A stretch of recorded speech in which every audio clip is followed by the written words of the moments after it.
Hey, welcome back. I'm here with Matt Sigelman, CEO of Burning Glass, long innovator in the talent analytics space, and has done so much to create visibility into talent markets. And I know you've done some recent work specifically on the DEI space. So, Matt, if you would introduce yourself and a little bit about Burning Glass. Al, it's great to be back with you, and thank you so much for having me. As you said, Burning Glass is when it comes to well, first, just I would say this: I'm just so glad we're having this conversation. Yeah. Because when it comes to DEI, I think the conversation has always been long on imperative and short on data. So Burning Glass has been pioneering some ways of really bringing rigorous data analytics, both about what's going on inside firms and outside firms, to helping companies do a better job of setting goals, of benchmarking their performance at a really granular level, and ultimately of expanding their talent pools. Yep. Well, with what is happening in not only organizations, but society at large, obviously this is top of mind, yet I see, and I don't mean to be cynical about this, but I just mean to call it out so we can actually change things, is there's a bit of everything from deer in the headlights to, hey, we've been trying this for so long. Hey, we've actually improved. Why don't you just leave us alone? Because it's not core to our business. So there's an element of social responsibility, arguably, that organizations need to take. However, as you well know, it's actually shown to improve business performance and innovation, to be more inclusive and appreciate diversity and create senses of belonging. So what are your thoughts there on the responsibility of leadership to actually not only give it lip service, but to walk the talk? I think one of the 2020 was a pretty tough year for all of us in a lot of ways, but I think one of the great things that's happened in 2020 is a growing focus on equity. And I think it's sincere, I think it's real, and I think organizations are making deep commitments, and they are being held to account. Lines of business leaders are being held to account, but companies themselves are increasingly in the spotlight by investors and others, to put their hiring, to put their practices where their mouth is. Yeah. So that encourages me a lot, and I think that also puts the lack of data to do better in the spotlight as well, right? So it's one thing to say, hey, look, we're getting tracked on this, and we also realize that it's, to your point, really critical for our businesses. Hey, overall, how are we going to change that? And you can, as I think this group knows, and I think is core to the organization, to PAFOW. Am I pronouncing that right, by the way, Al? You are. I celebrate it. I didn't come up with a name. Someone just said it back to me. I go, oh my gosh, I guess that's where we are now. But look, core to what all of us in this community are about is the notion that actionability only happens through analytics. Actionability only happens through data. Yeah. And so, glad for this conversation. Yeah, absolutely. Now, forgive me. Do you have slides to share? I do. Yeah. So that's what I thought. You know me. I'm not that interesting, but our data are. So that's what I was going to say. I'll get out of your way then, and I'll come back in for the end. Does that sound good? Sounds great. So first of all, again, just such a pleasure to be with all of you. And Al, actually, you asked me a minute ago to intro Burning Glass, and I think I may have passed over that. For those of you who aren't familiar with us, our work is in tracking the market for both talent and also the market of opportunity. We collect on the one side millions of job openings, billions historically, and study hundreds of millions of people's career histories every year. And we've created our own really robust set of ontologies for being able to decode all of it. And what that allows us to do is to understand where the talent is, how to access it, and what's the skill distance between people and opportunities. And we use that to help companies architect their roles to make sure they're future ready. We use it to help them figure out what are the changes that are going to happen in the workforce, but increasingly how they can access a broader array of talent and create the learning and promotion pathways to make it all happen. And it's work we get to do with a whole bunch of companies, as well as with governments around the world, with NGOs, and with many hundreds of education institutions as well. When it comes to this conversation about DEI, I think a lot of what has constrained us to date is that we tend to have this kind of zero-sum game view of the world.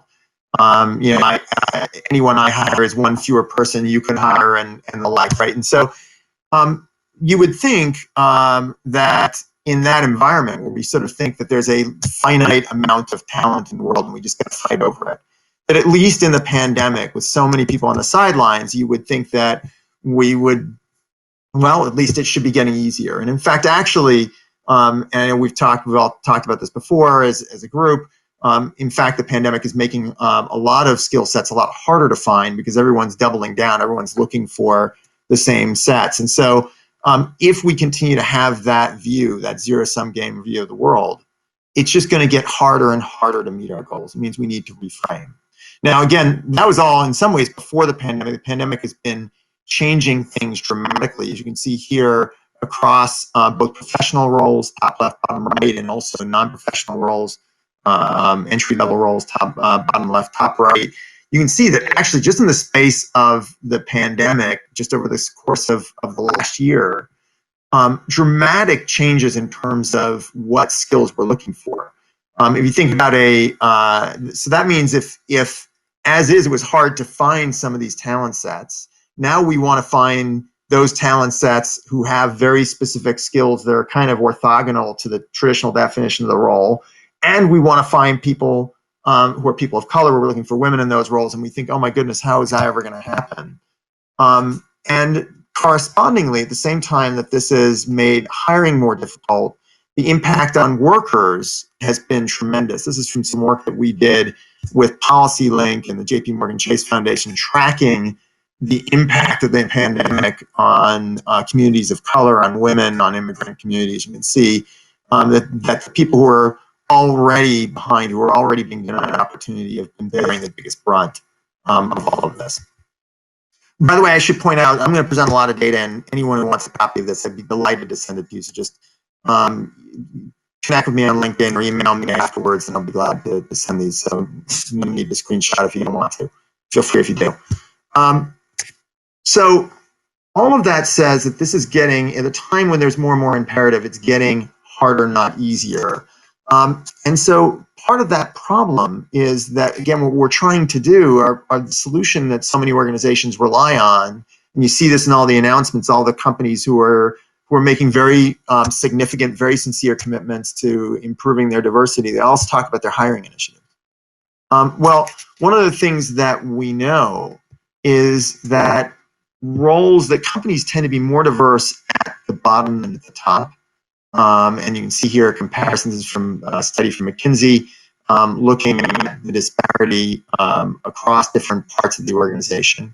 And so not surprisingly, when you think about it, that means that actually there are real reservoirs of talent in the organization that you can access and make better use of. And so the question is both, how do we get to the level of granularity that helps us see those kinds of disparities, see those possibilities, and then how do we grow the talent pool by attracting people from outside the company, by developing people who are within, and most importantly, I think perhaps of all, right? I think we all know that diversity without inclusion is fruitless. How do we make sure that we are doing a better job and using a data-driven way of really tracking who's staying, who's not, who's moving up, who's not, so that we can do a better job using those as metrics of who's feeling included. So I want to use that notion. First, you've got to know where you stand. You know how you measure up, and then and from there you can take action. I'm going to use these four notions of measure, attract, develop, and retain to drive just some examples of some of the metrics I think we can look at. Let's start with this idea of measuring. On the left is kind of how we're all used to thinking about this. This is from a company's diversity prospectus. It's the fuzzy graphics on the left. You can see that it's a company that overall is talking about a 45% representation rate of Black and Latinx workers. But on the other hand, it's that seems pretty good. But for this organization, it is mostly talent the representation is mostly in their distribution and logistics organizations. On the right, and this is where the data they're not reporting, but I think when you have as much data as we do, and you can create new methods for being able to develop benchmarks from outside the company, one of the things we can look at is actually exactly how diverse are each of their talent pools. You can see the same time they're 45% overall, their data scientists are 2% diverse. Their tax managers are 5% Black or Hispanic. And so unless you can kind of get to that level, it's hard to take action. To that point, we tend to wind up, when it comes to goal setting, we tend to wind up in one of two boxes. Either we are making broad commitments, which are the right commitments overall. Hey, we want to make sure that everyone in the organization, all of our talent pools, are reflective of the community we serve, for example. Great goal, exactly the right goal, and we should all be striving there. But if, let's say, you hire a bunch of actuaries, just fun fact for you for the day, not so fun fact actually, actuaries are the whitest talent pool in America, about 5% people of color. If you're hiring actuaries and you're saying, hey, we want to make sure that they represent at the same rates as America as a whole, where there's such a gap there, it's hard to see the steps for how to get there. And so this is just an example here of software developers versus the workforce. So as a result, a lot of companies sort of wind up with the right goal, but hard to action. And on the other hand, we see a lot of companies who essentially write themselves a hall pass. Take a look at the bottom left here. This is software developer roles across the Fortune 50. Sort of left out the middle set of Fortune 50 companies, just because, well, 50 bars on a chart is a little bit hard to present. If you look, most of the Fortune 50 tech companies, as an example, wind up about 4%, 5%, maybe 6% in some cases, are Black or Hispanic if they're software developers. And those are companies which are all making very sincere commitments. They're trying hard, but at the same time, they'll say, hey, look, we hire tech, and it's just hard to find diverse software developers. But still staying within the Fortune 50, there are Fortune 50 tech companies, or Fortune 50 companies rather, which have as many as almost 30% of their software developers who are Black or Hispanic. Being able to see those kinds of benchmarks is really important to realizing that maybe we're actually writing ourselves a hall pass. Maybe we can be doing better than we're doing, even if getting directly to full representation may be difficult. Same as you can see on the right side of the page in terms of gender representation as well. A big part of being able to do better is not only being able to benchmark and set goals, but it's also being able to get to greater granularity about where there are disparities around an organization. The reality is, I mean, in some ways, if all that we do in the analytics community is highlight where there's best practices in the organization and just spread it, we will have moved the needle in very significant ways. And so being able to say, look, across an organization, here's various departments, and here's how they're doing, providing that kind of scorecard in an era when boards are looking for those kinds of scorecards will bring attention. And sunlight really is the best disinfectant. When we can highlight those kinds of disparities, it triggers the right sets of conversations. So all of that says we've got to understand where we are, but then what do we do about it? And I think from a what do you do about it, it's, again, it's sort of interesting. We think there's a lot of opportunity in moving people up, but we also know that particularly for organizations that are early on their diversity journey, a lot of focus is just how do we get people, diverse talent into the company right now.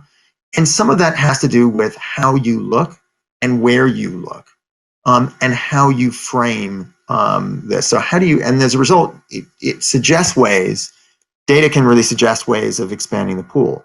So, for example, we're based in Boston, where only 7% of the workforce is Black.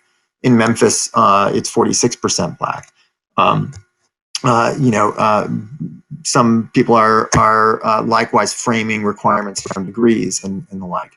So here's just an example of that, right? Here's the world of computer support specialists, and we see about half of them require a college degree, half of them don't. you look at the skill requirements in both of them, they're pretty much the same. So these are the same workers on both sides of the page. Some companies are asking for that degree, some companies aren't, and yet significant differences in representation on both sides of this page. So what we say matters, and being able to analyze the requirements and understand the implications of those requirements is an important part of this. It's also important to start saying, hey, how do I look beyond the strict definition of what we've always said we need? When you talk to a hiring manager and they say, well, you know, I'm looking for actuaries, as we talked before, actuaries are a talent pool that's really struggled to attract diversity. What are the skills of an actuary, and what are talent pools that have a good amount of skill overlap? We think about skills as sort of being the genome of the job. Where's the overlapping genome? If you've architected the roles in a smart way across your company, then you can start to see those sorts of those overlaps of the talent pools. Risk managers, it turns out, have a good amount of skill overlap with an actuary and are dramatically more representative. Still not all the way to where you'd want them to be, but at 14% sure a lot better than 5%. And so being able to see those kinds of things, again, triggers a conversation. Could we think about hiring risk managers and helping them build the skills, or can we take our own risk managers and help them make the move? And as you can see here, just a view to the skill distance between talent pools that could potentially open up new channels. Green is points of overlap, and of course, orange here are the couple of skill gaps. And when we do that, we then say, okay, we just need very specific training path could potentially open up really significant pathways to diversity. A lot of this also is about location. I mean, I think we all know how important location is when it comes to searches, but I want to just call out here in how significant it can be as a variable. If you're in some cases, it's not even quite what we would expect. So on the one hand, you can certainly see a lot of tech cities like San Jose, Seattle, San Francisco. If you just went a little bit north on this page, it would have been Boston, would have been there. All very low levels of representation of software developers. At the same time that in Silicon Valley, you might talk about 4 or 5% of the software development workforce being Black or Hispanic. In Miami, it's 55%. In Atlanta, it's 31%. And so those are really significant differences. The one on the right, by the way, is even more surprising to me, how much gender can vary. The gender of the workforce in various talent pools can vary city by city. Because that one, like, look, we get that there are bigger and smaller communities of people of color in various cities just demographically, but there's generally in most cities an equal number of men and women. The notion that financial analysts could be only 35% of financial analysts in New York are women versus 50% in Detroit, Raleigh, Indianapolis, Sacramento is really astounding. And when we can look at those sorts of things, we can think about how to do this. It's also so all that says that we can get more analytical about how we bring talent into the organization. But it's also really important to think about where the talent is inside our organization. And I would start just even at the level at the level of level, right? So you know, how is our pipeline? This is data from a company, I won't name names, but again, from what we can see from our data. And purple dot represents the company, gray dot are benchmark firms. And fascinating here to see two dynamics on this. And these are exactly the kind of things that we need to be able to look at in the right level of aggregation.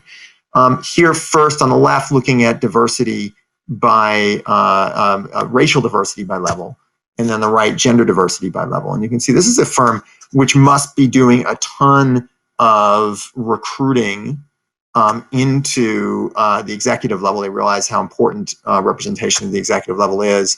You can see they're doing okay in terms of representation at the executive level. But look at this, they clearly have no bench whatsoever. They're not building up a bench of individual contributors, of managers, and the result, they're gonna have to continue to just recruit and recruit. Correspondingly, by the way, they have the exact opposite problem with women, where they actually seem to have a good bench and for whatever reason, they've got a barrier moving people up into the executive suite. And so when you can see these kinds of things, it can help us understand where there may be pools of talent or where we have underinvested in developing the pools of talent. The reality is that every firm has reservoirs of diverse talent, and every firm has droughts of talent. And so how do you look at where each of those reservoirs are, where the droughts are? It can suggest where the pipelines can be to move people from one side of the table to the other. And here's just some specific examples. These are real examples at Fortune 50 companies. You can see here a retailer where 21% of their DBAs are Black or Hispanic, and only 4% of their data engineers. Again, the skill distance between those is not that great. Fortune 50 tech company where 31% of their systems analysts are Black or Hispanic. Almost very similar skill profile to their business, to their BI analysts, and only 8%. So when you can put those things side by side, you can start to say, okay, wait a second, we may be able to tap communities inside the company. And then again, you just look at what is the skill distance between those pools, develop it. L&D can then become an engine of diversity for your company by just isolating what's the skill delta between those roles. Let's train exactly that. And suddenly we were building escalators of talent into the organization. Just to illustrate that, and this goes back to that idea of diversity not being a zero-sum game, right? Shipping clerks, where, let's think about this in the opposite direction. Operations coordinators, only 20 or so % of them are people of color. But shipping clerks are almost twice as likely to be people of color. A shipping clerk who learns Excel, who learns inventory management, become an inventory specialist, make a bunch more money, move them into a role that's less diverse, where more diversity is needed. Again, teach that person project management and scheduling, and you've got an operations coordinator. So you can sort of see how learning paths can be diversity paths. And the same is true for racial diversity as for gender diversity and the like. Ultimately, how we measure ourselves, a lot of it needs to come down to how inclusive we are. There are a lot of good, a lot of suggestions of metrics of inclusivity. Most of them involve engagement surveys. But I'm going to propose to you that in addition to that, when it comes to inclusivity, proof's in the pudding. Either people are moving up or they're not. Either people are staying or they're not. And if you're finding that you've got a significant disparity between your diverse talent and your majority talent as to who's staying, who's moving up, you have an inclusivity problem. Here's an example, again, looking at Fortune 100 tech companies. You can see on the left side of the page a bunch of companies which actually have higher move-up rates of people moving up within the company for diverse talent. And then at the same time, companies toward the right side of the page which have significant imbalances in the opposite direction. Those are the kinds of companies that have an inclusivity problem. And then some companies that just in general are challenged from a retention. And again, unless you can put those metrics down, it's going to be hard. And by the way, just as with representation, you need to track it at the level of individual departments. Same thing here. This just shows you how across a bunch of Fortune 100 telcos and ISPs, how their promotion levels can vary really dramatically by department. So I think all of this says, look, the world's changing fast. We need to actually have a different frame. We need to get past the idea of a zero-sum game. We need to develop new supply chains that touch on greater talent, wider talent pools. And I think when we do that, we're going to be able to create a motor of diversity, a motor of equity, and a motor of inclusiveness in organizations. And I think companies that do that are really going to see some significant business benefit and are going to be able to answer the imperative of today. Glad to share these slides and just delighted if we've got a minute or two for any questions. Yeah, Matt, thank you again. I mean, as you're going through this, I have tons of questions. We have a podcast that we have to get done because I'm going to ask some of those questions there because I have too many right now. But here's the thing. I've heard skill distance from you, zero-sum game, learning paths or diversity paths. And of course, you shared a bunch of data. And so many organizations have looked at very basic data to try and understand whether or not they're improving in this regard. And you offered up an array. So I'm going to ask a seemingly self-serving question to you. How can organizations do this without having the breadth of data that you just offered up? For me, they can't really get at the nuances. And again, I know it's self-serving, but really, there's an underappreciation of the data that can be applied against this problem. Would you agree? I think that's right. And I think there's three key problems here, right? One is the ability to aggregate and decode internal data, and I think that's where having just a single application that can really provide the right sets of metrics, that can centralize everything, and it can make this really consumable around an organization is really important. It's also where having really effective ontologies that allow for analysis in a simple way across an organization matter. Yeah. Number two, I think this is about being able to really use to be able to bring to bear not only the analysis of internal data, but to be able to bring together external data alongside of it. Mm-hmm. And again, I think so much of our work is not only in that first category of helping aggregate the data, not only the second category, which is being able to apply the ontologies to provide a common and analytical frame, but it's that third part of how do you bring outside data alongside it. The ability to be able to get to really robust metrics, really robust benchmarks, not just, hey, this other firm is 45% Black or Hispanic, but their software developers are 28% versus our 4%. Until you can get there, it's hard to really know how you're doing, hard to set better goals, hard to get to actionability. Yeah, in my role, I am often reached out to and advise leaders on how to set up a people analytics capability. And years ago, my advice was really around how to utilize internal data.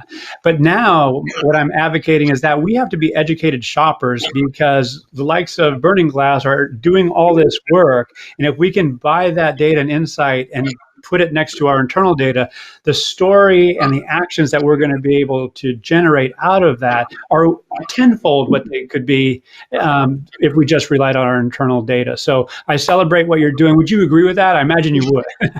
I would indeed. Yeah. I could go on at length, but I know we're probably behind today, and I just want to thanks for having me. Hey, Matt, you're awesome. Keep it up. And look forward to following up in the coming days and weeks. And keep doing what you're doing. Final thing, how can people learn about you and Burning Glass? First of all, if anyone wants to send me an email, msigelman@burning-glass.com, matt@burning-glass.com, send me a LinkedIn, or just go to our website, burning-glass.com. Love to talk more. All right. Sounds good, Matt. You be well, stay safe, and look forward to talking soon. Thanks so much, Al. All right, be well.